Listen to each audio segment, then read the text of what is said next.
Good morning. My name is Pam Nurse, and I am the Executive Director of the Federation for Children with Special Needs. Just a reminder that this webinar is being recorded. The Federation is pleased to welcome you all to this webinar, and we're thrilled to co-sponsor this important event with SPAN, the Special Needs Advocacy Network. You know, we are continuing to find during these uncertain times that our collaboration is more important than ever, and we really value our partnerships with SPAN and other important organizations. The mission of the Federation is to inform, educate, and empower families to connect resources they need for their children to thrive. And we are working hard to make resources available, answer questions, and bring concerns and solutions to our professional partners. Just want to highlight a couple of things. We have a call center to take calls on special education, health, and community needs. It is open and taking calls. The 800 number is 1-800-331-0688. Every day we are updating our website with more frequently asked questions and other important resources and guidance. You know, please continue to check that out. And also every day, the Federation is holding a Facebook Live event with information about health, education, transitions, community, and other important issues to families. Grab a cup of coffee at 2 o'clock and tune in. Just one note, like most nonprofit organizations, we rely on funding from individuals. And if you are able to help out with a donation, please go to our website and click on the donate button. Again, thank you for joining us from the Federation. Please reach out for any assistance. Right now, I'd like to turn it over to Beth Tremblay Hall, the president of SPAN. Thank you, Pam. Welcome, everyone. As Pam mentioned, I am the president of the Special Needs Advocacy Network. I'm also an educational advocate and paralegal at Education Consulting, Advocacy, and Legal Services. SPAN's mission is to enhance the professional growth and development of its members and to act as a primary resource for advocates. We have a wide range in our audience today, including over 50% of our SPAN members. Special education surrogate parents, parent side attorneys, board members from both SPAN and the Federation, parents, and a wide range of stakeholders today. During these uncertain times, we are grateful we are able to come together to share with you important information related to special education in Massachusetts. We are proud to be partnering again with the Federation to host this presentation as we all work to respond to the COVID-19 crisis. We are humbled and honored by the generosity and talent and time of these presenters. Our amazing support staff have contributed to make these presentations possible in such a short amount of time.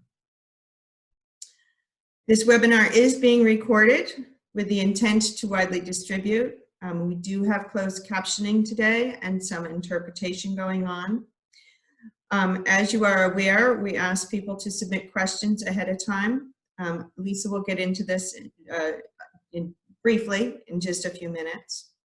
I would also like to draw your attention to some key activities related to SPAN's effort to support our members and advocates during this time. We do have a webpage we do have a webpage, a new webpage on our website, spanmass.org/COVID-19. Any resources or suggestions, ideas, or questions can be submitted to COVID-19@spanmass.org. Like this program today, we will continue to work to do public outreach. We have also used our discussion group that we have been doing for the last couple of years to create an online weekly case discussion group that has been very successful. In these uncertain times, if you are able to help, please do. All donations are tax deductible to the extent allowable by law. SPAN is a 501c3 nonprofit organization. A new donation button can be found on our homepage. With that, I would like to turn this over to Lisa Lapinski to get our program started today. Thank you, everyone. Thank you, Beth. My name is Lisa Lapinski. I am a special education attorney and also the Vice President of Programming for the Special Needs Advocacy Network. It's great to be with you today, all 500 of you, as we gather in the Zoom forum again to discuss how to navigate the world of special education during a pandemic. This is the third in a series of webinars that the Federation and SPAN have co-sponsored.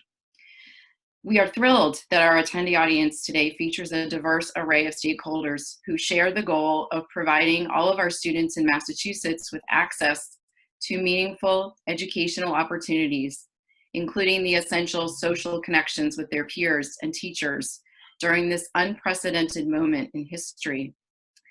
I think it's important also to remember that in all of these groups that Beth mentioned, the different stakeholders that are here, there are parents who are working to balance the educational needs of our children with our work, perhaps with aging parents of our own, taking care of our homes, and then finding time for self-care. Today's presentation will feature an experienced and highly respected advocate and 3 special education parent attorneys with a wealth of experience and knowledge. So I want to turn to introduce our panel. Oh, one thing before I do that, as Beth mentioned, we do ask that you submit questions through the Q&A function at the bottom of your screen. We will focus today's presentation on questions that were submitted through the registration process, but if time permits, we will also try to address questions that you may have for us today. So our first panelist is Elizabeth Bostic. Elizabeth is the parent of 2 children with special needs and a special education consultant with 15 years of experience in education and healthcare advocacy. Among many other roles she has, Beth is currently on the board of the Federation and a member of SPAN. Elizabeth will share with us some tools families and advocates can employ to attain special education services during the COVID-19 related school closures. After Elizabeth's presentation, we will move directly into our Q&A with Elizabeth and attorneys Michele Scavongelli, Tim Sindelar, and Bob Crabtree.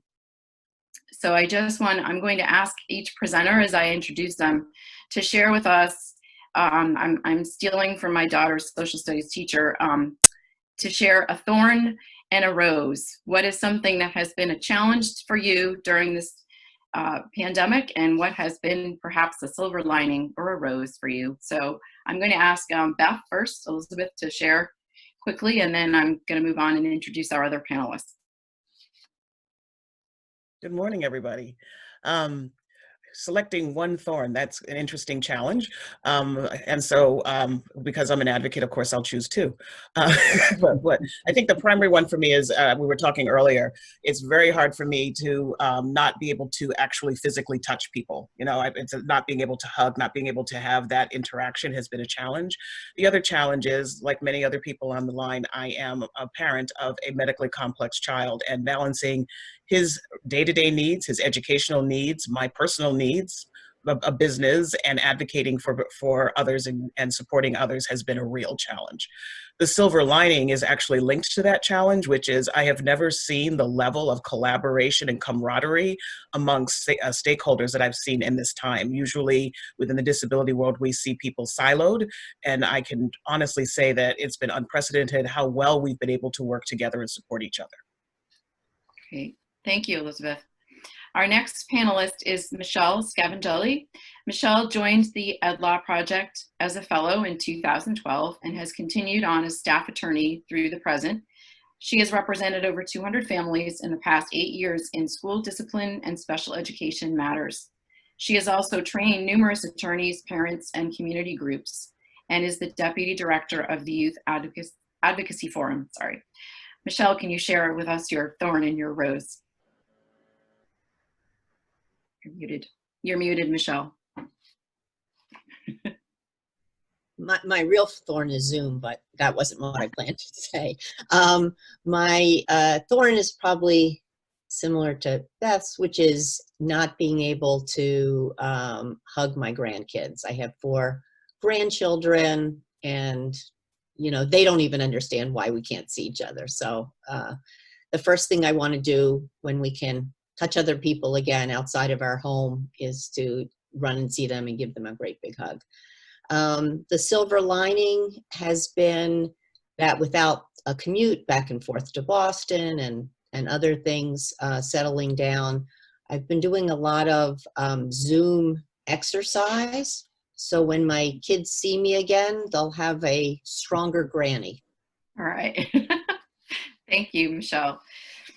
Attorney Tim Sindelar has a private law practice in which he represents children with disabilities.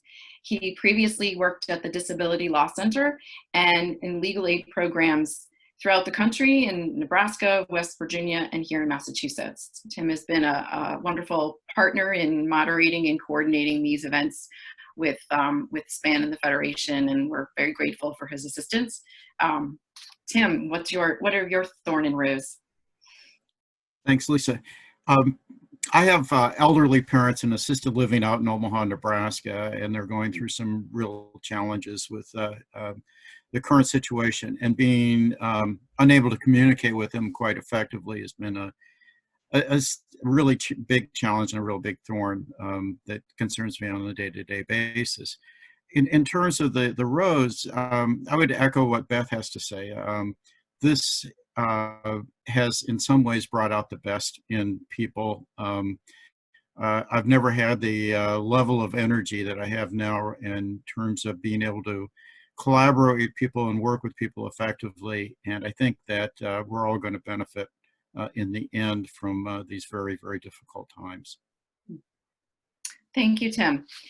And finally, Bob Crabtree is a man who, as a certain famous musical says, was in the room where it happened, as he was the research director and principal draftsman of Chapter 766, the landmark Massachusetts special education law that served as the basis for IDEA.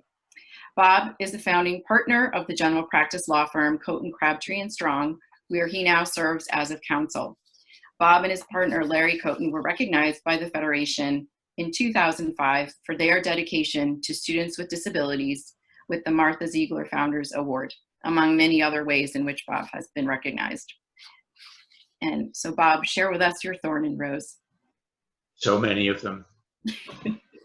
I share the hug thing, and that also resonates with me about our grandchildren. Don't really understand why we can't, but try. And one rosy moment is because we have found that we can at least be outdoors with them and hike a little bit. Walking with our 4-year-old, Willa, she kept wanting to get closer, and I said, well, let's try this. And I reached over and a stick that was about 6 feet long. I said, here, take the other end of this. Loved it. We just went down the path, swinging the stick between us. And she found that she could swing Papa around at the end of that stick. It was all kinds of fun. And also, I want to mention another thing, and this sort of resonates again with some of the other poses that people have mentioned. In our neighborhood, almost as soon as we started sheltering in, there's a little family across the street that said, let's try at 6 every night singing. And every night since then, we have sung. Everything from the John Prine Paradise to Blowin' in the Wind. And it's been a really amazing way to pull together. Thorns are so many. And again, I'll just say that I think that all of the system's failures and hollowed outness and defensiveness have been, at some points, severe needs arise and amplified by this crisis. And in our own neighborhood, there's an adopted 7-year-old who struggles with rage, and his single mom is at risk. And the system for helping and defending her is so that when a major incident happens between the two of them, the police come, the ambulance comes, and it ends up back in the same place with his mom.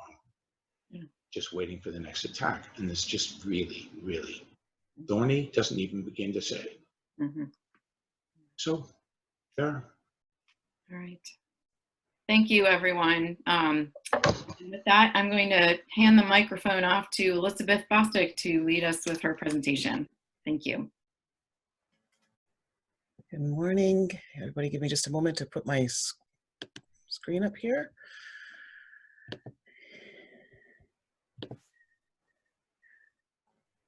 think I'm actually going to be able to pull this off. Okay, good morning, everybody. So as I was thinking about what we're going to be talking about today, tools for families and advocates working towards FAPE, you know, one of the things that that really resonated with me is that in times like these, when you're feeling like everything is crazy and everything is changed and you don't feel like you have control, you know, how do you regain control and refocus and find yourself being as effective as you would like to be? And I've had the benefit of being mentored by a number of people. And one very wise woman told me at one time, she says, well, you know, when you feel you're out of control, go back and find the one thing that you can control and then build from there. You know, and the other thing she taught me was it was not the stimulus, it was the response. Very often we can center in and focus in on all the things that are going wrong rather than focusing in what we can do differently. And I find that what's very helpful for me is to kind of go back to the basics and go back to what I know to be true. And so a lot of what we're going to be doing today is really kind of going back to some of the basics of what we know about special education and really look at how do we layer that into what is happening today. Because the reality is that the laws are still there. The regulations are still there, the processes are still there. The only difference is we're applying it to a very different learning environment. And so I'm hoping that today we can go back to what we know and really think that through, because I found that even in some of my most challenging cases, when I literally just go back and look at the regulations, sometimes the aha comes out of it. So I'm hoping that this will be helpful for you. So let's start with this. What is special education? Right? And when I think of special education, there are several phrases that come into mind. And first and foremost, it's child/student focus, because of course, my 20-year-old son would be offended if I called him a child. Right? So really, we're all centered around what is this particular student need and how are we going to actually meet those needs, and which really brings us into the second thing, which is needs-based. Remember going through the Federation training over 15 years ago, and I can hear Julie Sinclair saying these words, this mantra: special education law is a needs-based law. It was one of those things that really resonated with me and I've held on to, because as we know, your needs have to be demonstrated through assessment and data. And so we really need to go back to figuring out how do we continue to have the information we need to be able to proceed effectively on behalf of that student. And then the third very important piece of special education is that it's team driven. And I think particularly for parents, it's really important to remember that we are a part of a team. And yes, the way that we're moving forward right now may be very different and even feel disjointed, or at times it may feel like it's not easy to reach out to our team. But in fact, we are part of that team and we can participate. And so if we continue to think about this in the virtual learning, remote learning environment, let's keep these things going on in the back of our head as we approach that. So remote learning. So what is remote learning? And I think this has been one of the things that I've heard a lot of parents struggle with is, you know, what should we be expecting in a remote learning? And the truth of the matter is there's no one answer to that. Remote learning shows up in a lot of different ways, and it's going to also show up in different ways based on what some of the resources that parents may have at home and some of the resources that districts have. So the first and foremost, of course, we talk about virtual classrooms, you know, Zoom, and some of the other virtual settings where you may have a group classroom, you may have a one-on-one, it could be with a teacher, and of course it could be with a service provider. The other thing it can be is online assignments, which can be through Google Classroom or Classroom Dojo. There's a plethora of online apps and courses. Virtual tours. My son had the joy of watching Old Faithful as we were doing a virtual tour of Yellowstone Park yesterday. It could be physical packets that come from teachers. You may have students where or families where they don't have the technological resources yet, but they can do physical packets. Adaptive living skills. It can be outdoor exploration, perhaps with a 6-foot stick. You can use public education, public television. WGBH has a distance learning center, for example. It can be any configuration of all of the above. There could even be some other creative ways that it could be done. And it's going to be different for every child and every school district.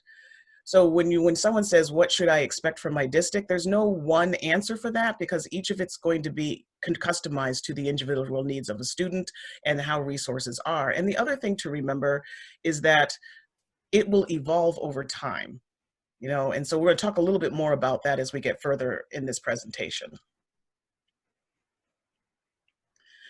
One question I hear from parents loudly is, who gets to determine the plan? Who has control over this? The honest answer is school districts have been directed by the Department of Elementary and Secondary Education to create a plan and offer it to parents. So it does start with your school district, but parents do have a voice, and DESE has made it very, very clear that this is a partnership and will not be successful without parent interaction and parent input. So one of the things that's going to be very important is for everybody to really get on board with collaborating with each other, talking with each other, and tweaking the plan as you go along based on information that you're collecting throughout the process. The other thing that's going to be very important when you're doing that is assuming good intent. There are a lot of things we'd love to have immediately. And especially when you're thinking about how battle-weary you are and you're at home trying to put out different fires and interact with different needs, if you're not getting exactly what you want in that moment, you may take it personally. We're all battle weary in this process, but you must assume good intent. You know, we have, if you in fact do that, you're likely to attract that. And you must exercise a lot of patience. And that's true for every member of the team. We all need to work together to understand each other, to understand what everybody's needs are, and to also understand that we may have to become really creative about how we're going to do this because we've never done this before. One of the things I've learned about in my journey and my own personal growth is this thing called a learning orientation. And I think really all of us really need to focus on really having that kind of an orientation. We're learning this as we go along. We're going to figure it out together, and we're going to come out of this stronger than we were before. So what should parents expect? First of all, one of the things that's been emphasized is that there should be communication from your district about how they're going to roll out remote learning throughout the district. And so they're going to actually focus on some key points in order to do that. And so one of the things that the Department of Elementary and Secondary Education has done is really helped us to find examples of what that looks like and providing tools for us to use. So I'm going to give you one example of what that would look like.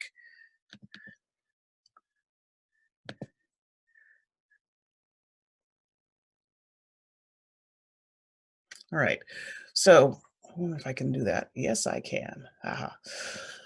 So this is a sample of a kind of a Q&A that came from the CPAC in Bedford. And it really just went down a list of, you know, overall, what can you expect from the district and what does the timeline look like? So how are we going to plan for kids with online learning? Will we be still having IEP meetings? What about evaluations? What about related services? Beth, Yeah. I'm sorry to interrupt. The sample did not come up on the screen. Oh, because I'm looking at it. That's interesting. Okay. I think you have to share. You might have to share that particular screen in order for people to see it. Okay. Just a moment. Sorry about that. No, that's quite all right. Thank you for the help. Is that better? Do people see it now? Yes. Thank you, Beth. No problem. Great. So, as I was saying before, this gives you information about what the plan will be overall. What can they expect from their service providers? What can you expect from in terms of getting resources? What are the kinds of things overall? What's the general plan? And what is the timeline for when we can expect things? So what's really important to understand here is that you're not necessarily going to get your individualized plan out the gate as much as your first initial conversation from your district is telling you what the general plan is going to be. okay? And this sample is included in your handout, so if you can't get through reading all of this now, I'm sure then you will be able to do that later. All right, so given what I've learned about this situation, I'm going to go flip out of here again. I am mastering new skills today. Okay, so that's the first thing, is your communication from the district. How will they actually roll things out remotely?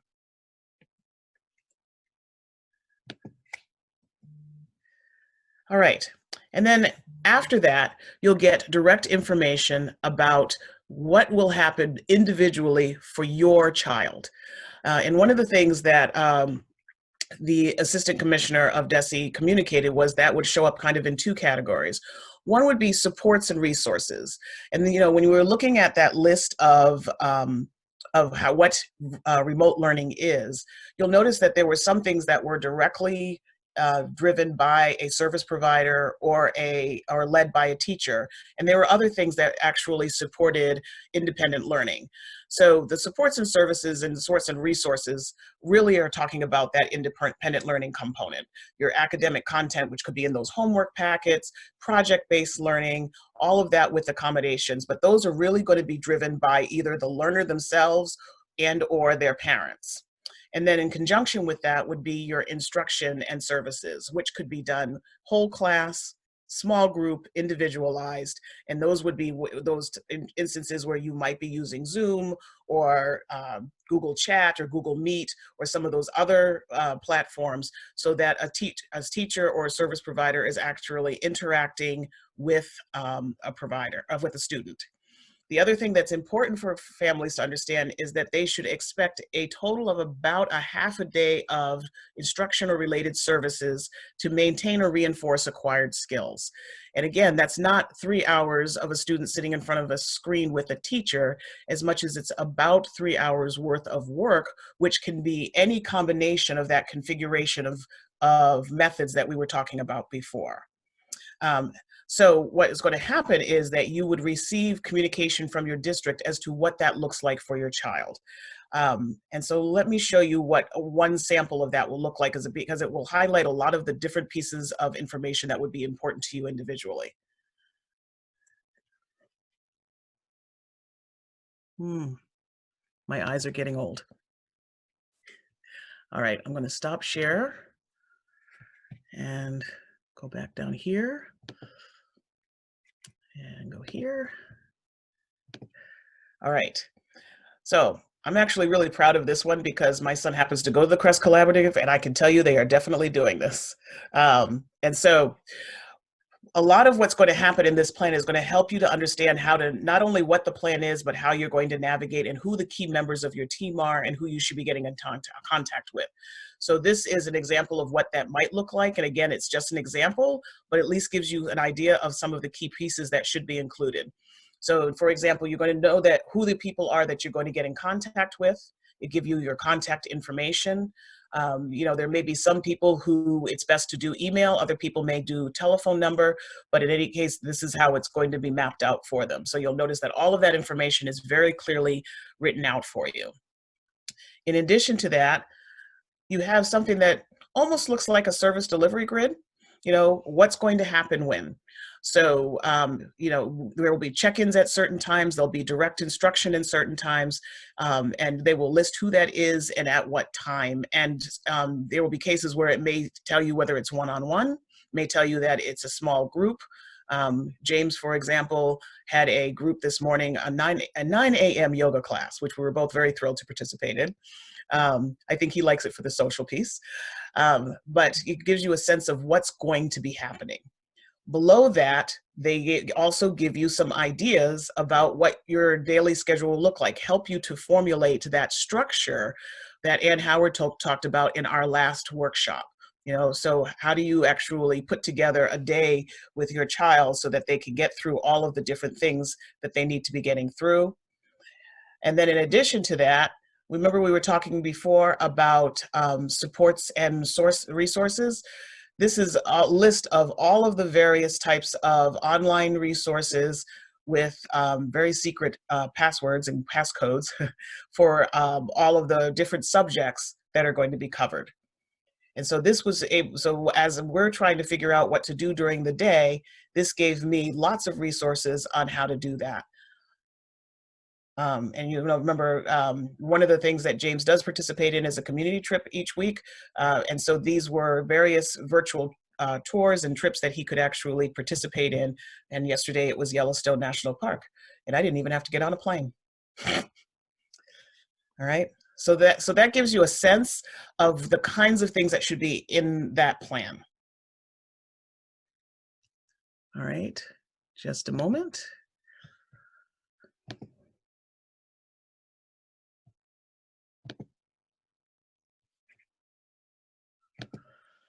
All right.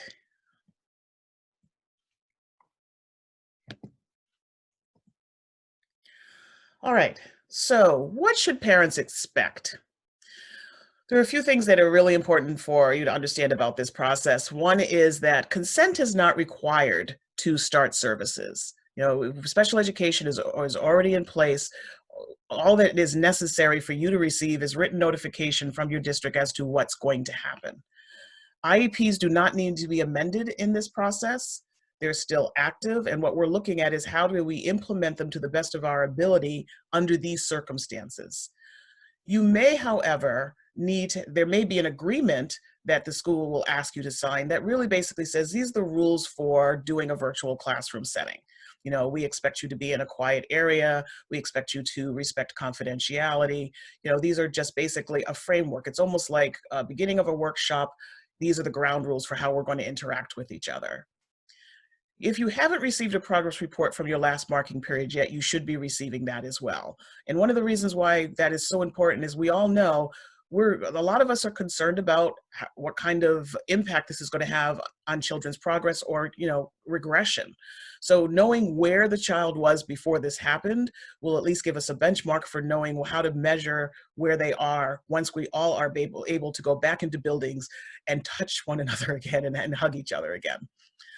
The other thing that you should expect is if you need some form of technology, the school district will provide it for you. And when I'm talking about technology, while laptops and Chromebooks and all of that are important, it's also very important to mention other pieces of technology like FM systems, communication systems, switches, if you have a child who uses switch access, those types of things. So whatever type of hardware and software that a child normally uses in school, if it got trapped in the building before we all were told that we needed to stay home, then you need to work with your school district to find out how they're going to provide that for you.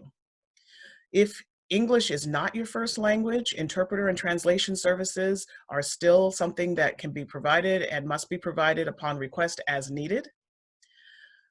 People are asking about IEP meetings. Virtual IEP meetings for annual reviews are encouraged. Team meetings are encouraged going forward. There really is being strongly encouraged by DESE. There's a lot of emphasis in particular on making sure that students who are transitioning to age 22 are prioritized so that we can figure out how to continue to support them effectively. But do know that while it's not required, they are being strongly encouraged. And you may need to work with your district, and if you're finding that that there's resistance to that, if there is a compelling reason for why it needs to be done, be sure to communicate that and work and collaborate with your team. You should also expect ongoing communication with your team.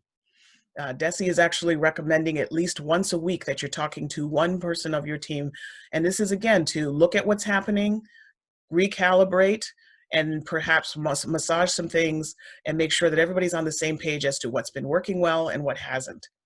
And then one of the other things that you should expect fairly soon that I'm really excited about is the Department of Elementary and Secondary Education is going to be sending out a family toolkit. One of the things that I have been really impressed with is DESE's efforts to make sure that everybody at the table has lots of resources to be as successful as possible. So just as resources have been provided to school districts and teachers and therapists, so they have also put together some toolkits that have lots of links and for resources that parents will be able to use going forward. What should parents be doing? Every advocate knows this mantra: document, document, document, okay? It's really, really critical that we are really writing down everything that's being done.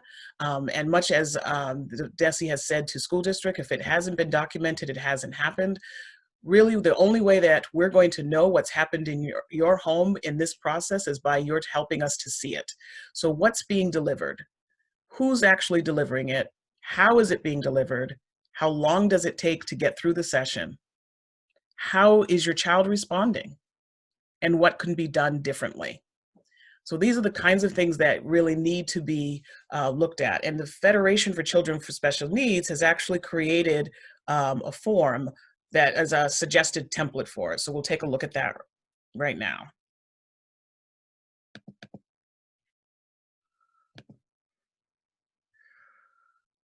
All right, just a minute.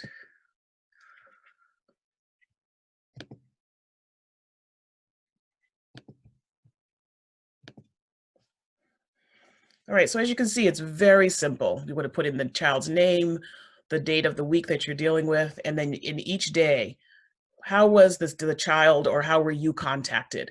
Was it by phone? Was it by email? Was it online? How was this actually done? How much time did you spend on it? And what level of participation did you note? Were they actively engaged? Were they listening? Did they respond? Or did they not engage? And then any notes that you might have, there are things like, with my son, if there's something that's going on with him medically, then often his nodding of his head can be confused with some spasming that he's having with his body, and therefore it's hard for us to know whether he was responding yes or no. We might write that down so that we're clear on the fact that there were some other mitigating circumstances that prevented them from being successful in that moment. Noting whatever is happening in your family that could actually be contributing to the success or the difficulty that you're having while you're going through this process is going to be really important. And we do this for a couple of reasons. This will be really good information to have when you come back together as a team and determine what's going to happen as you move forward. But it's also a place for you to have notes so that when you're having that weekly call with your team member, you don't have to go back and reach back into the caverns of your brain to figure out what all that information is. I don't know about you, but I would struggle with that as I'm getting older really, really fast. So this gives you an opportunity to write it down and not have to remember all those details.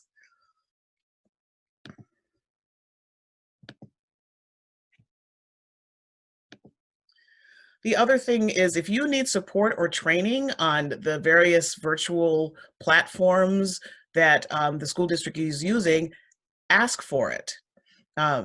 You remember that in the service delivery grid of our IEPs, there is a section for parent training. It is not unreasonable to ask for it. I know many a parent, and don't be ashamed of this, many a parent who have no idea how to deal with Google Classroom. It's okay to ask, and it's reasonable to expect that someone will take the time to go through that with you. Or if you're not sure how to approach some of the supports and resources, you're getting through an app and you're not sure what to do next. If you're not sure how to actually roll out something, please ask your teacher and your support team how to do that. And then again, be honest and document your family's circumstances. I'm mindful of the family that may have the single mom who happens to be an essential worker who has their child going to their parents' home, and quite possibly that parent doesn't speak English or is not tech savvy. If those are the circumstances you're working under, we really need to work with your team to figure out how can we still be sure that that student can get access to some form of education while you're going forward. And that's going to require some honest, open communication.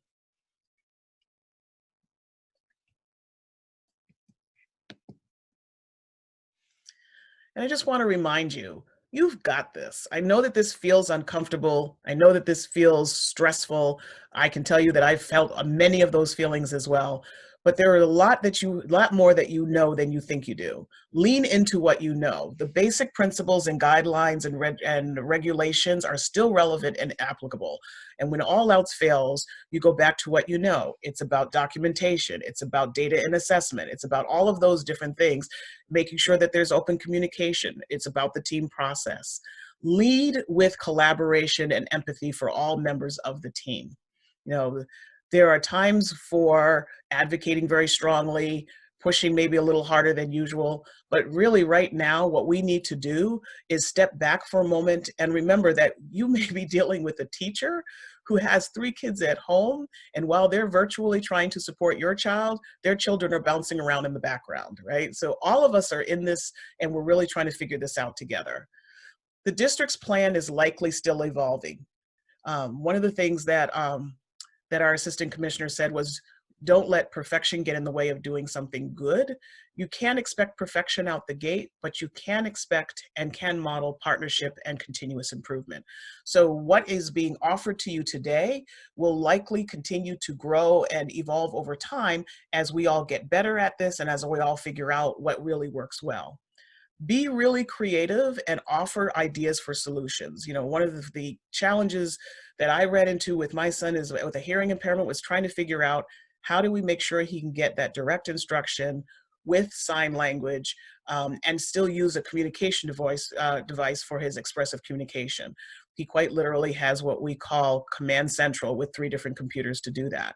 But it took some time figuring out how to do that with various software platforms.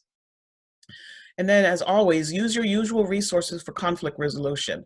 We know that as long as there's at least 2 people in the room, there's likely to be a disagreement. So it doesn't mean that it's personal. It doesn't mean that there's a problem. Very often, your best solutions come out of vigorous conversation. But always, always, always make sure that you go to your team, you go to your district first, make a good faith effort to reach out and talk with people. If you're finding that you're really stymied, you can't figure out what to do next, you don't know where to turn, we have some hotlines that are available to you through the Federation for Children with Special Needs. Mass Advocates for Children also has a hotline. One of the benefits at Mass Advocates is that they also have a Spanish hotline, so those are the numbers there for that. One of the things I didn't mention before is that family toolkit that's going to come out is going to be translated in multiple languages as well. So that will provide some really great resources for you. And then in case you were wondering, yes, PRS, the BSCA, and OCR are all open if you need to call in and get some additional guidance. But first and foremost, always remember that we are all in this together. And there's going to be some times where we don't know what we're doing, but we can figure it out. And as long as we continue to keep that collaboration and empathy going, and as long as we also remember the guiding principles that we have held so near and dear to our hearts for so long, we can be successful at this and come out of this stronger than before. Thank you very much. We can move on to questions now. Lisa? Thank you, Elizabeth. That was really great. Thank you for such a wonderful presentation and reassuring tone and presentation of what families and advocates can do, and the reassurance that we have the same regs and laws, and it's a new world for everyone, and that was really a great step-by-step for us. So yes, we're going to dive into our questions now. So how we're going to approach this, as I said before, we're going to focus on questions that were submitted by attendees, registrants. I've been watching the Q&A coming in. A lot of those questions will be, I think, covered by and subsumed in what the panelists will discuss. I want to introduce our Q&A moderators. Jenny Dunkley, who is a board member of SPAN and a longtime advocate, and Ruth Diaz, who is an attorney. She's also director of the Parent Training and Information Center at the Federation for Children with Special Needs. I'm going to turn this over to them, and I will be monitoring other questions, but we're going to, again, as I said, focus on what's been submitted. So thank you. And I'll ask all of our panelists now to open up your mics. Okay, thank you, Lisa. We're going to start with the questions about delivery of remote service, and I think Michele is going to start us off.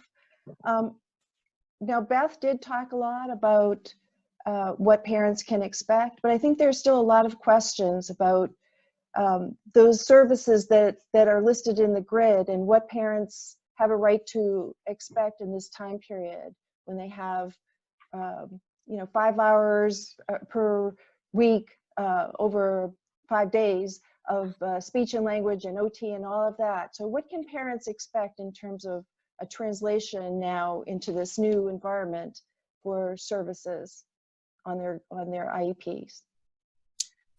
Thanks, Ruth, and hello, everybody. Let me just mention at the outset, I'm an attorney at the Ed Law Project. We also have a helpline, and I'll just give you that number if you want to jot it down. It's 617-910-5829. So if you have questions, add that to the other two resources. I thought that Beth's presentation was incredible and addressed maybe a lot of the questions in terms of setting the stage. But I think that's a good question. We've got our IEP, it's got a service grid. How does that translate to this remote learning plan? So first of all, hopefully you're in the position where you know, because DESE has asked schools to create that contact. So you have that person at your school who is going to be your interface as a parent. And the school will start perhaps with a conversation and then build the remote learning plan, or something will be sent out. I saw the one from Crest. I've seen others from other schools that look very similar. They're broad plans, but now we have to get into the details, because the school districts still have to deliver FAPE, a free appropriate public education. That's going to look a little different in this environment, and everybody has to be flexible, and creativity is a plus in this time. But what I'd say is on DESE's website, there's an example of a remote service learning plan. I've also got one here from a client. And really in it, it has a place where you list all of the services that the student is getting in their IEP. I think in the example that Ruth gave, maybe the student is getting reading services, Orton Gillingham, 5 times a week for 45 minutes a day. Now, so that's a service, and you want to engage in a dialogue, collaborative dialogue with the district as to how can that be delivered? Do you have the availability of the personnel with that training? Is, 1 hour a day, is that the best way to do it? Is that the best way for you as a parent? For you, you may be working remotely, you may be going out. So there's a lot of collaboration and creativity. So it may not look exactly the same.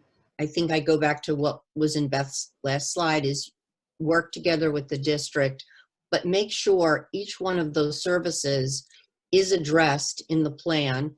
Some where it needs a real physical presence may not be able to, but I have to say, in all of the tools and materials that, number one, school districts are sharing with each other and DESE putting out on their website. I look at their website almost every day to see what new things have been put up, and there's a lot of tools and resources, and school districts are putting up great resources. People are getting really creative as to how to deliver services. I would also say for ABA services, find out if you were getting in-home services from your school district, are those providers under the right safe guidelines still coming into homes? We've seen that many of the agencies out there that provide ABA are still going into homes. So you just want to look at all of those services, and you also want to look at the accommodations and work with the school if your child needs things in bigger print or text to speech, and maybe you don't have that technology was in school, but you don't have it at home.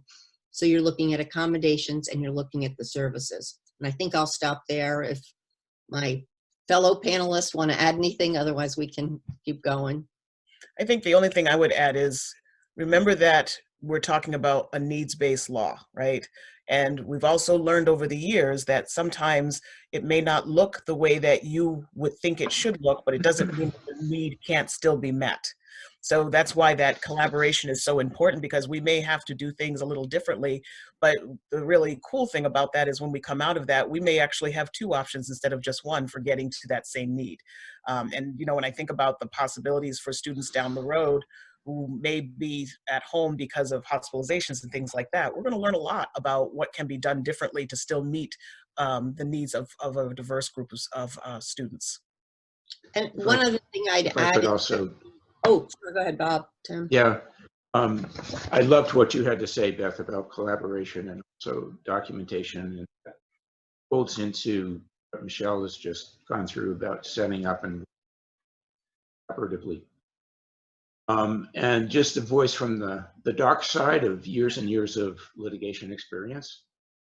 I just want to issue a couple of cautions about this. One is to also reinforce the collaboration part, because I can tell you that the Bureau of Special Ed Appeals, if and when anything comes into dispute resolution, is going to be very, very sympathetic to the school districts in their efforts with the wrenches that have been thrown into their works by the COVID pandemic. And they're going to give a lot of leeway. On the other side of that, parents who have a record of not collaborating, of expecting the worst and acting that way, and often speaking without respect. And as Beth pointed out, and you, Michele, as well, respect for this circumstances that are undermining those teachers and providers at the same time as your own life has been upset.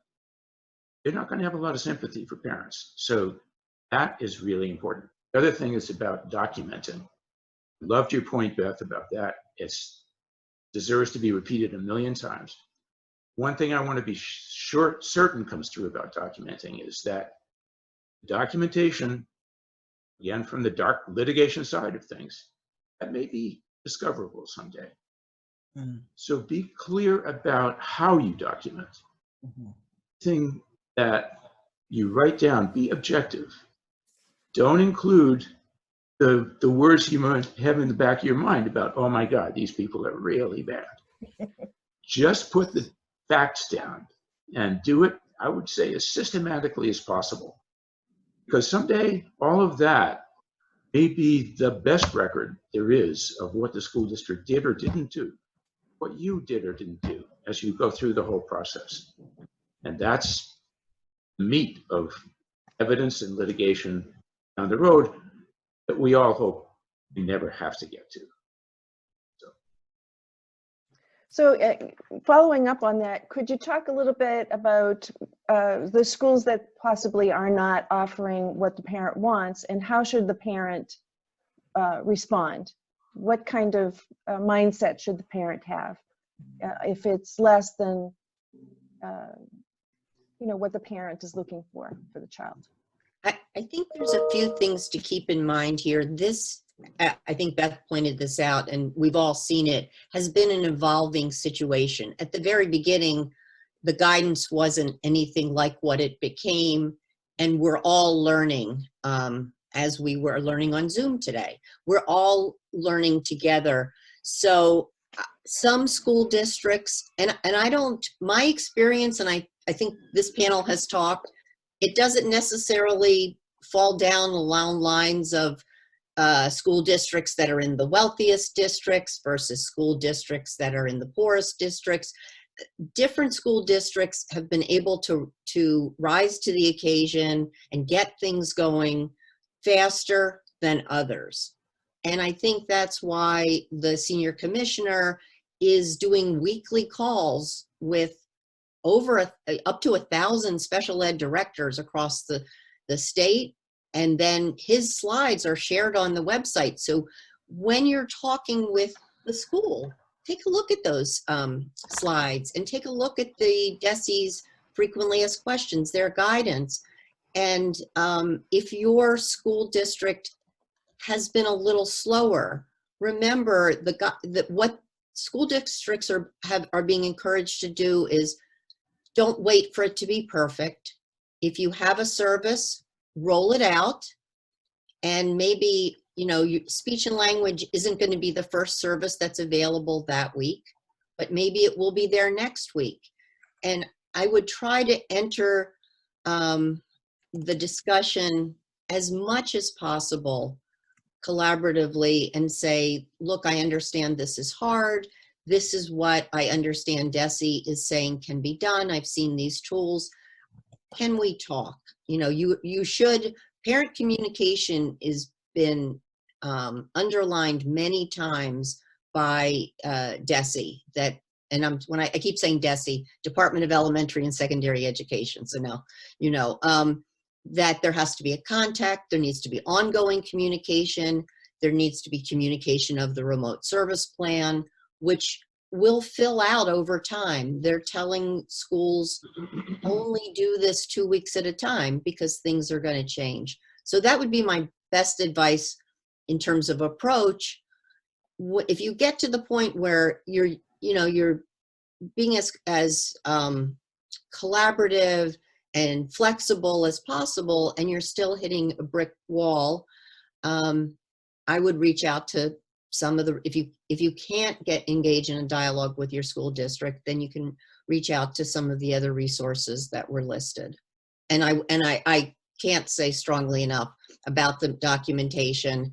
And one other thing I don't think that's been mentioned, in addition to documenting the communications from the school, the learning, the schedule, also you are the expert, or the parent is the expert or caregiver on their child. Document regression. I would say if you're seeing changes, if there were skills they had that they are no longer able to do, obviously document progress too, but when this is all over, in terms of thinking about what additional services might be needed, the discussion of regression is going to be important. So looking at that along the way, both social, emotional, functional activities of daily living, communication, and academics. Thank you, Michele. Tom, Tom, did you? to add some? Tim. Sorry, Tim. Tim, unmute yourself. So just to kind of, again, this has been said over and over again, but this collaboration, I mean, look at this as problem solving. If you have ideas about what can be done, suggest those. But again, we're dealing within a limited framework. Schools aren't regarded as essential services right now, except to the extent of promoting distance learning. I mean, you read that in the governor's order. On the other hand, ABA services and home health care services and a number of other things are possibilities, and sometimes they can be used, as Michele has said.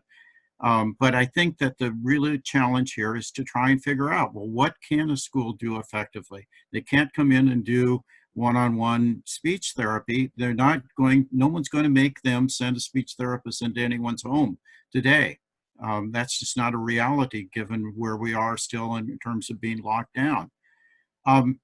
The other thing I would say, and this kind of goes, in conjunction with what Bob was saying, we do have to be careful about the level of advocacy. I'm not saying that we shouldn't be full advocates for kids, but this is a difficult time. And, everyone should know that there's a major lobbying effort underway by the National Association of Special Education Directors, a lot of organizations to require that there be huge waivers from the IDEA requirements.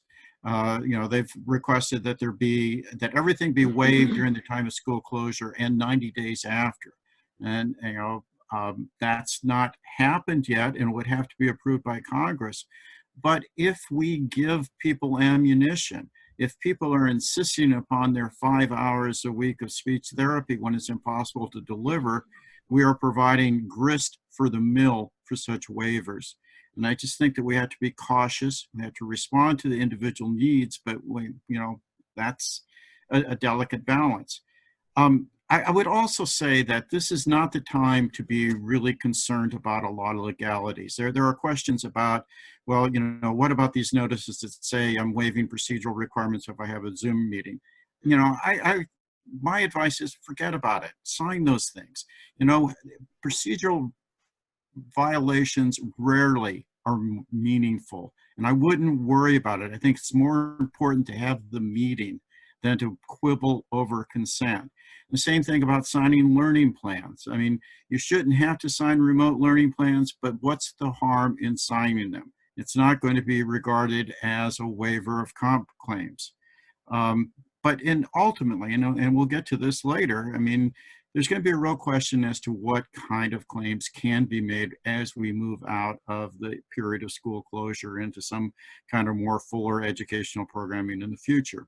But that's still a big, big uncertainty, and I don't think anyone's prepared to talk in any kind of detail, and nor should there be an expectation that you're going to get all your services back when we're back to normal.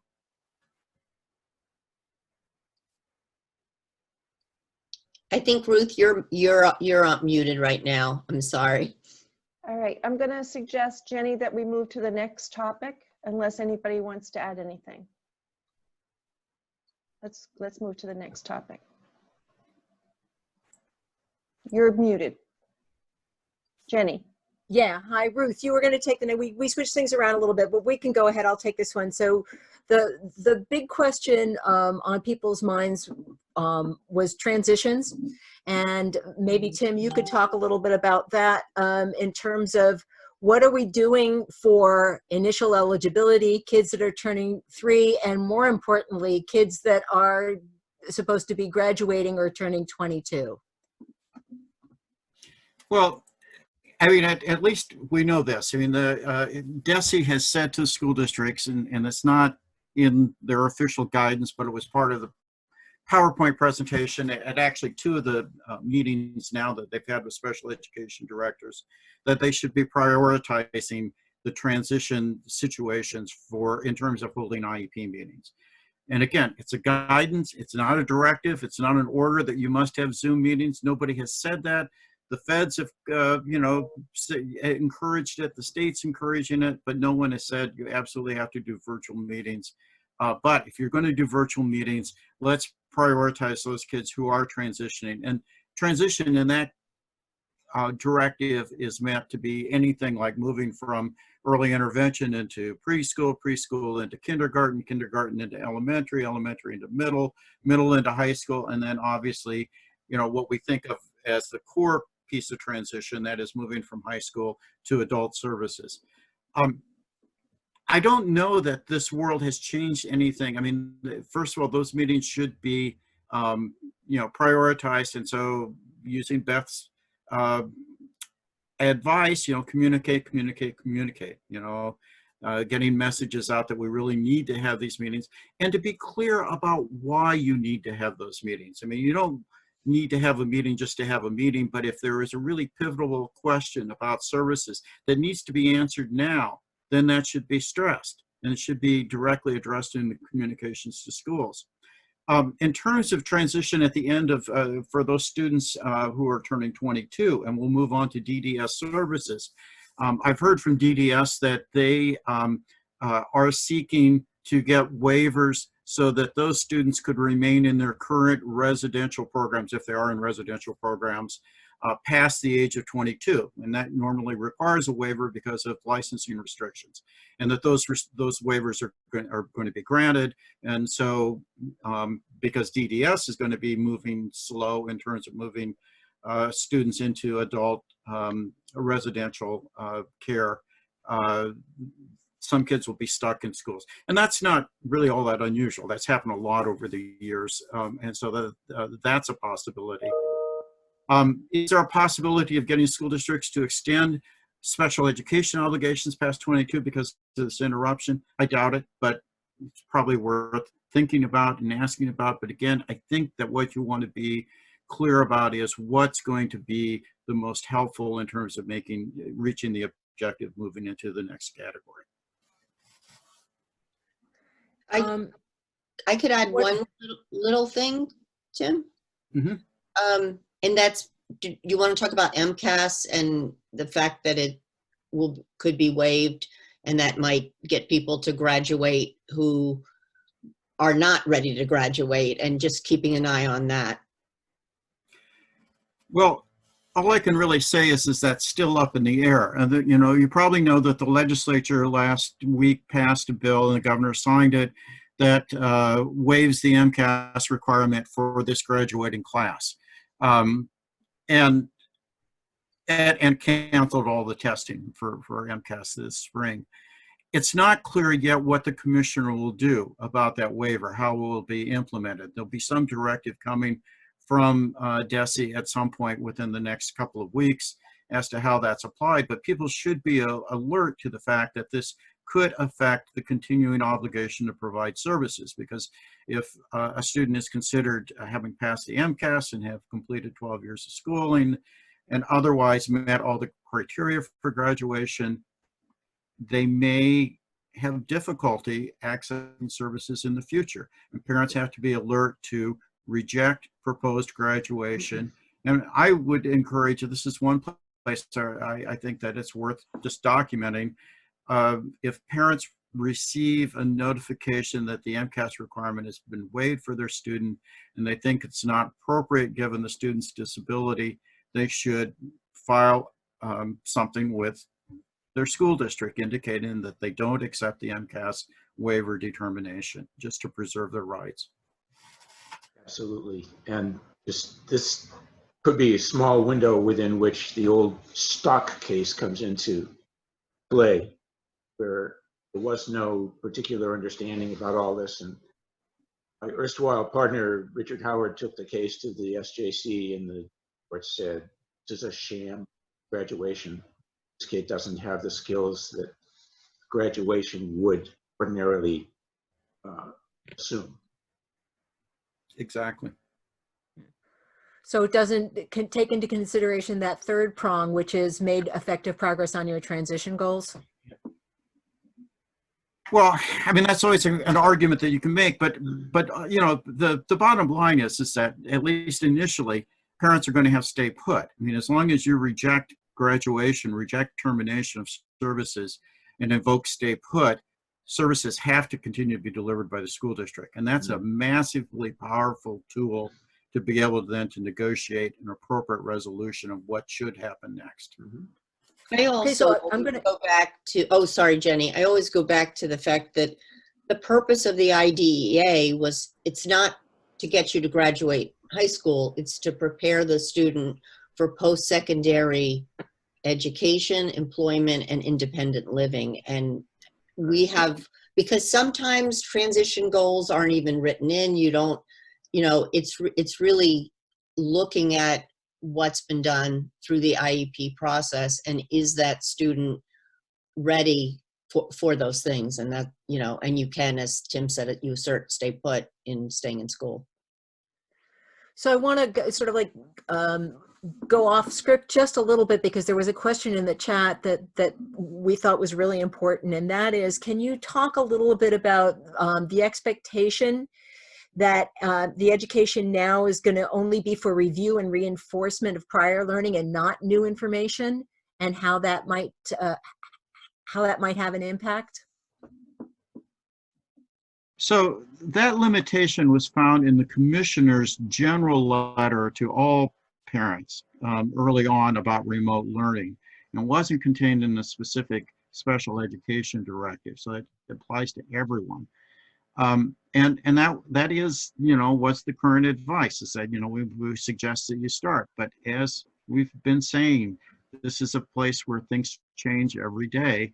And it's hard to say. I mean, many school districts are moving beyond the review and maintain services, but that was the initial directive from the state. And, you know, I'm just hoping that as we move forward, we will get a directive from the state. And certainly, I mean, part of this, you know, is we don't know whether school will resume on May 4th or May 5th. And a lot of these things kind of depend upon that determination.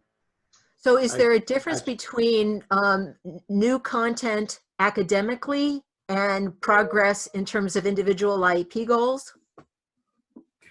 So there, in terms of what the state is saying about progress reports, first of all, the districts wanted to know whether or not they had to issue progress reports from the term that got interrupted by school closure. I mean, for many students, they were in a situation where their third term progress reports should have been issued about the time that schools were closed.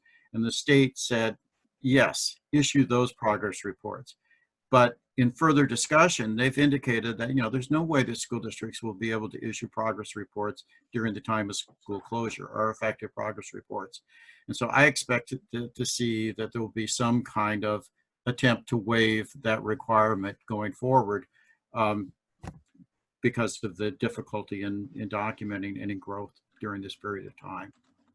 But that's a different question than if schools take the point from the general education proposal to reinforce, if that's all you can do, and apply that to kids with IEPs, because that ain't FAPE.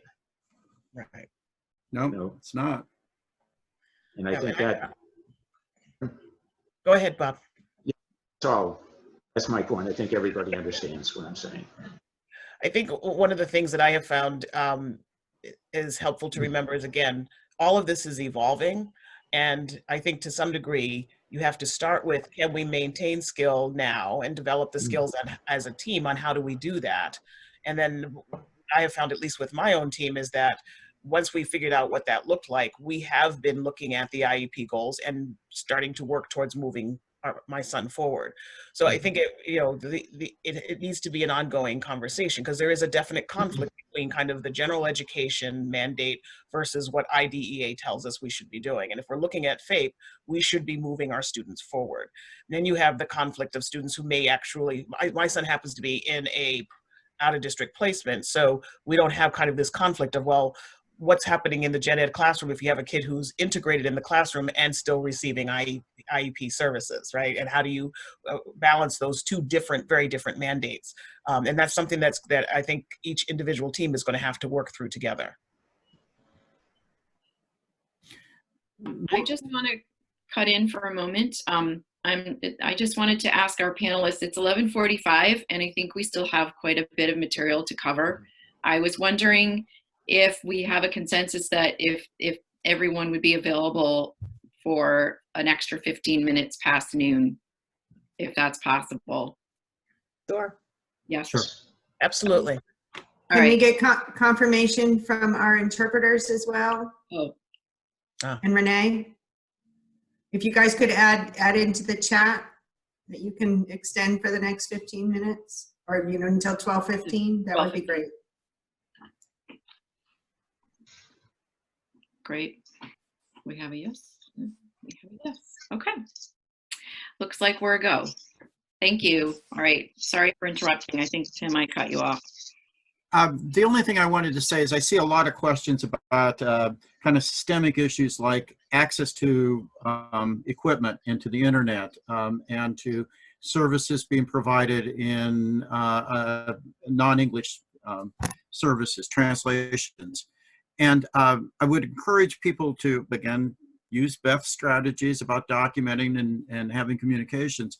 But those bigger issues, please report those to the Federation. Please report those to Mass Advocates for Children, perhaps other people, but we're trying to collect information. And I think that, questions like that we can deal with on a systemic basis and try and get them resolved. I mean, I know that the Mass Advocates for Children has a special project looking at the technology aspects. And I think they have some connections that might be able to help some school districts that may continue to have problems. The other thing I would mention is that, hopefully as this works through, it's going to have a big effect. But the state of Massachusetts is going to receive like $258 million for elementary and secondary education from the Third CARES Act. And that should be on its way now to them. Obviously, there's things for the Board of Education to decide about how they're going to distribute that. And none of this is specific IDEA or special education or 504 money. It is pretty general emergency services money, but this is all for K through 12 education. So to the extent that that's there, schools can be encouraged. And I do want to say that the state has been very good in terms of telling school districts to not worry, don't sweat the finances. They've been generous about extending circuit breaker and making sure that the day schools, private day schools, continue to be paid so that they don't go out of business. And they've worked through a lot of waivers in the process around finances. So we should be able to then push back on school districts who say we don't have the money to do this. Okay, so Ruth, why don't you take, I think, the issue about inequity? Sure. Well, I think there's another question that people raise a lot, and I was hoping that you could give your thoughts on compensatory services. And I think that the schools are concerned about it as well as parents. The parents, obviously, their perspective is, are we going to get, is this something that will be available to us? But I think from the school, it's more fair, we're on the hook for it. So what are your thoughts on compensatory services? Are you looking, Jim? Go ahead. Anyone who wants to take it. Well, I'll start, and hopefully people will add on. I mean, what we can tell you now is very limited, but in the communications, about this, which is the FAQ, the revised FAQ that the state issued, I think on March 26th. There's a discussion there, and essentially what the state is saying is the same thing that OSEP and OCR has said, and that is when we go back to school, there'll be team meetings for everyone. The FAQ gives us a guidance essentially as to the process. The understanding that some compensatory services may be due for some students.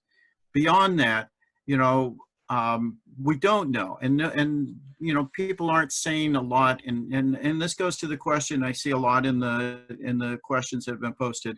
Well, aren't we entitled to FAPE? Aren't we entitled to effective progress? Aren't we entitled to these things?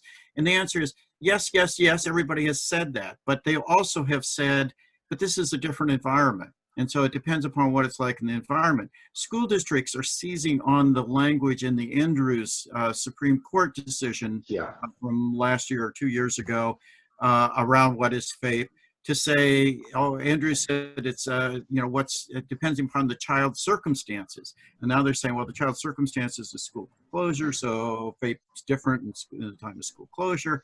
And we don't agree with that position, but they're very strongly advocating that. And in fact, I'm seeing that in some communications from local school districts, depending upon the law firm that represents a school district. But I can give you some general advice about compensatory services. If you've ever tried a compensatory claim at the Bureau of Special Education Appeals, you'll find that the Bureau is not extremely welcoming these claims, that they put the obligation on the parent who's bringing the claim to prove that any kind of violation, including non-delivery of services on the IEP, actually had an effect on the child and actually denied FAPE. And then beyond that, the majority of the hearing officers at the Bureau of Special Education Appeals have taken the position that when they find that there has been a procedural violation that they have found does indicate denial of FAPE to the student, they send it back to the team to make a determination as to what are the relevant compensatory services. So I am not very optimistic. I'm not either. It's been a no harm, no foul environment since the very beginning. Mm-hmm. This is just another example of that. And it's not, even when it's found, to Tim's point, it's never one-to-one. Right. It's an equitable solution.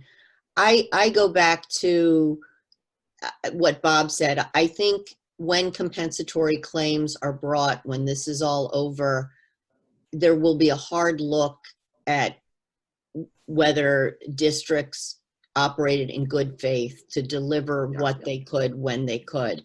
So I think for parents, I would always say you're better to try to get whatever services you can get now than to be if it's not perfect and then think you're going to get more down the road. That's not going to serve the child.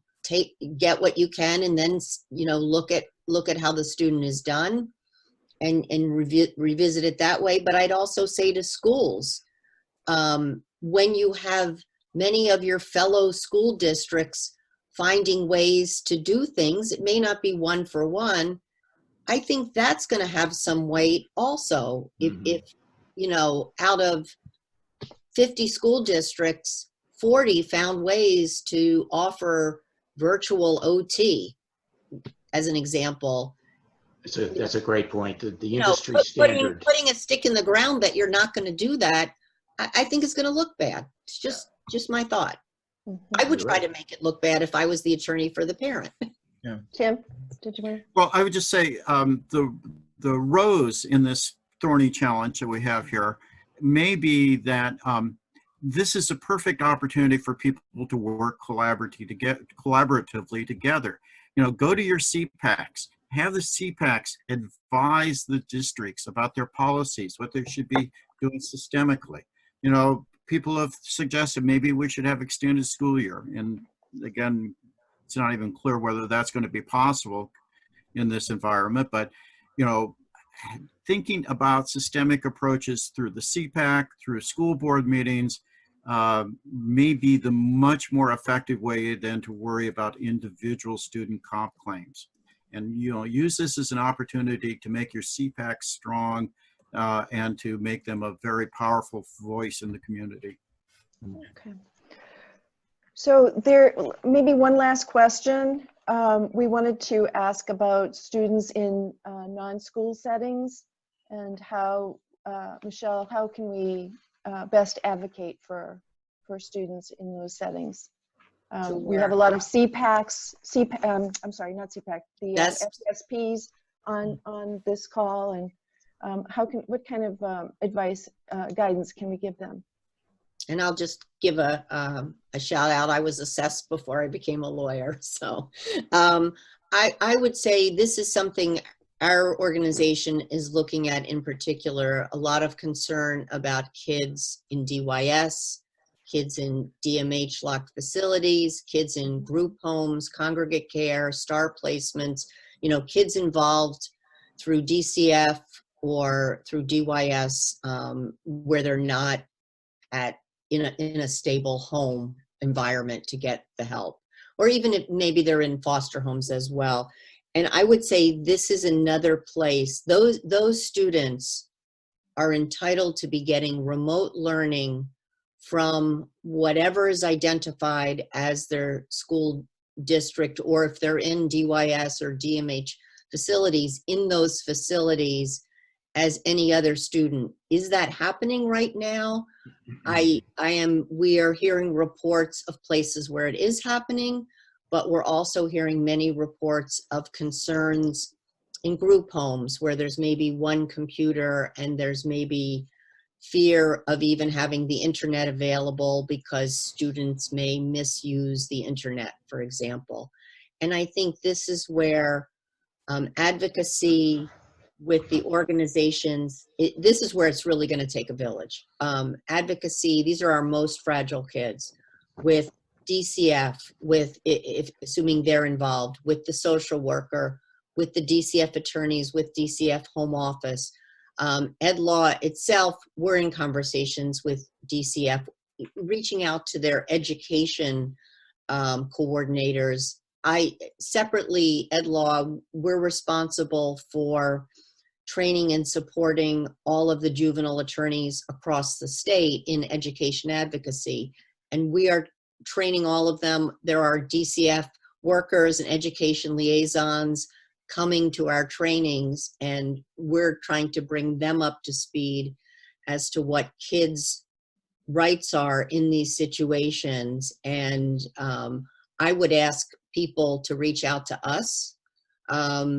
If you're hearing of situations, people may know that SEIS, Special Education in Institutional Settings, is tasked with providing education in DYS facilities, in DMH, in the House of Correction. I'm not aware that they're actually going in right now. DYS rolled out a plan. I don't know if it's been implemented in each facility. What I would add to this discussion is, even when you have a student who is in DYS or in a DMH facility, their homeschool district is responsible for providing whatever is not provided by the facility. So this could be a good time also to reach out to the student's homeschool district and have them, you know, maybe see if they can supplement. If they're doing remote learning, is there a way to get it to where the student is? But again, you know, reaching out to DCF workers, DCF attorneys, you know, and getting them to advocate with the group homes, with the STAR placements, to set up the environment so that these kids can receive the remote learning. I'd also say that while IDEA is still in effect, the school stability laws, ESSA, are still in effect. In that, well, this No, they're part waivers. not the waivers, but if kids are being moved around, again, their right to continue to receive their education from the school they were in before they were moved, from the district that they were in. We hear about kids who maybe are moved for reasons due to this crisis, and unfortunately, and the district they were going to was providing a nice situation in terms of remote learning. They can continue to get that from that district where they move. Again, I'd ask you to reach out to us in specific, because we're working with the attorneys that represent these kids, and they can do some of the ed advocacy as well. Tim? So just to, there are several questions in the that have been posted about students in unusual situations, like students who are requiring home hospital plans, and what happens in the school district saying district learning is enough. And it's not. I mean, it shouldn't supersede, but at the same time, the practical reality is, how do you get somebody to come into the home? And, you know, again, it requires problem solving. I don't think anyone is going to order the district to require any of its staff to go into a home during this current time. And again, given the way that school services are not essential services, as I read it in the governor's order, that creates a problem. You know, and the same thing for those students who are receiving alternative educational programs because they're on suspension or discipline, whereas they might have been receiving one-on-one tutoring before. You know, can districts just move to the remote aspect?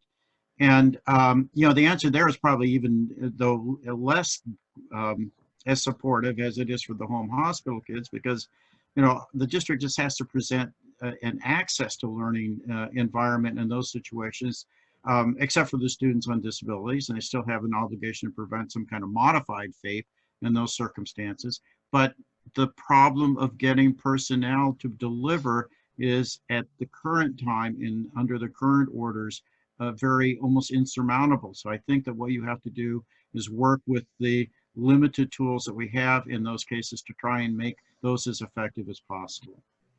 Can I add, though, two things to what Tim just said? And while I want to add to the discipline one also, I think in the case of kids who were receiving alternative education under 222, this could be an opportunity to get them re-engaged, and you could advocate for the virtual classroom because they're not physically present. So I just think that, again, there's ways to be creative there.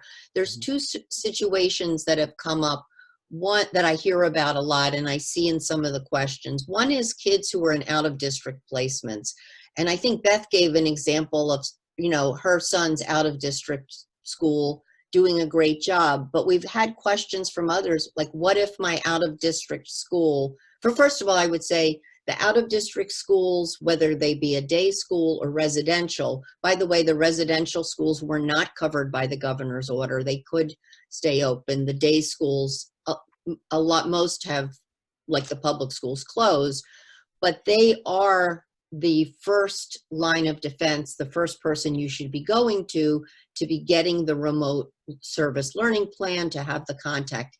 If they are not, go back to your district, go back to whoever the coordinator is from your district, but that out-of-district school is responsible.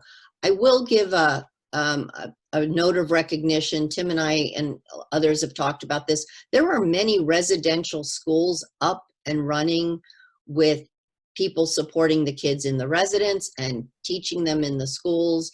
And those folks are like the same people who are going into work in our stores and going into work in hospitals.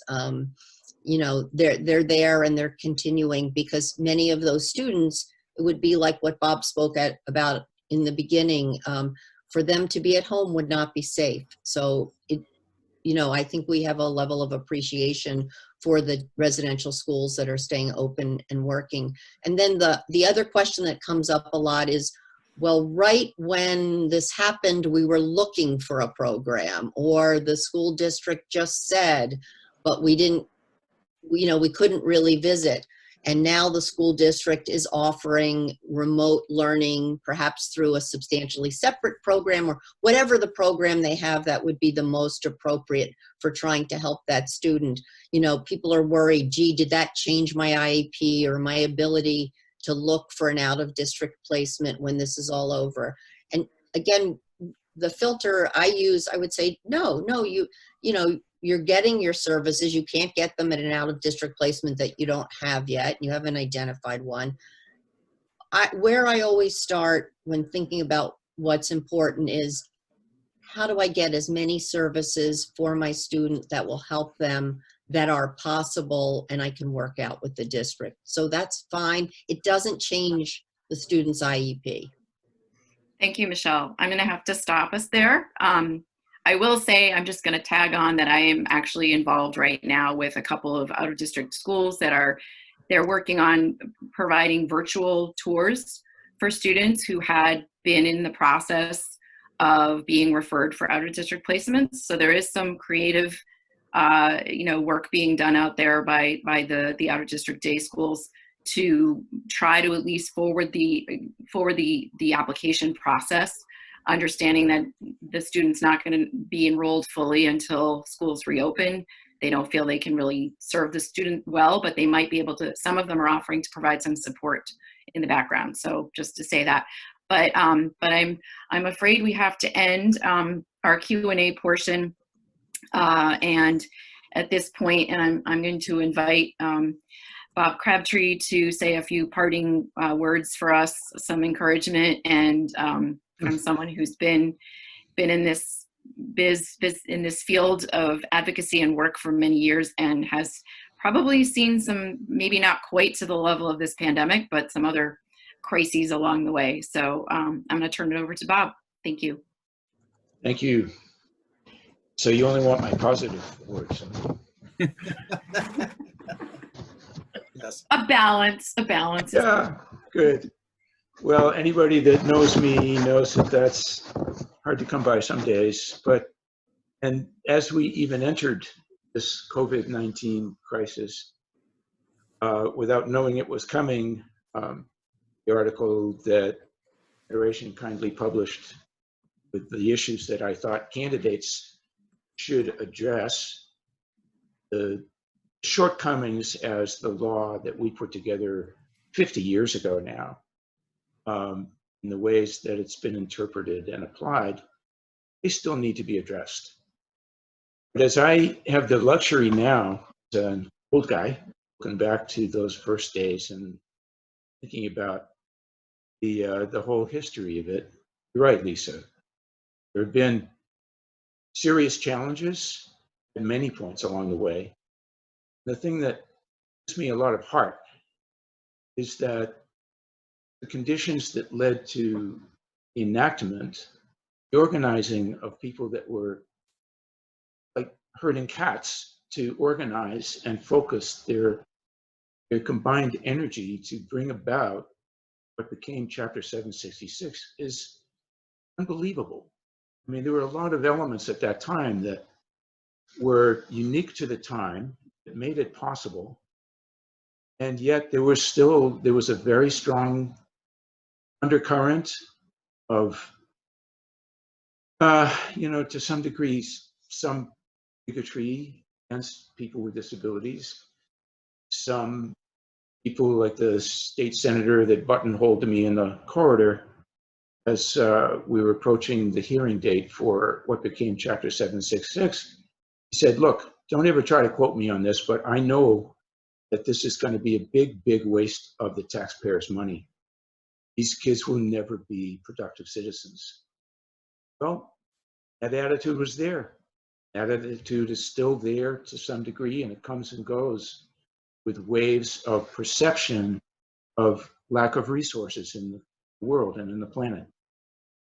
And yet, the coalition that came together and hung together. And it's a core whose vitality I've seen over and over again, as, for example, when people wanted to change the regulations in major ways, including, for example, get rid of stay put for Massachusetts. Really. And that coalition comes together every time there's a major challenge. Here we are again. I was so heartened by our preparation conference yesterday as I looked at the faces around the screen and couldn't hug anybody, but really wished I could, because there's so much intelligence and so much focus, there's so much generosity in our advocacy community that I got to believe that we can continue on and thrive. It's a lonely business, as I say to advocates every time that I have a chance to speak to the Federation's lay advocate training program. It's a lonely business, and you need to take steps to make it not so lonely. One thing is to remember that you are one piece of a whole universe of spirited advocates around the country, not just around the country, but around the planet, who are concerned with making the best of life for people who are born with or accumulate challenges that are unusual in their lives. That community is there. Anything you do within that community as a member of that community adds to the common energy of that community. So take heart.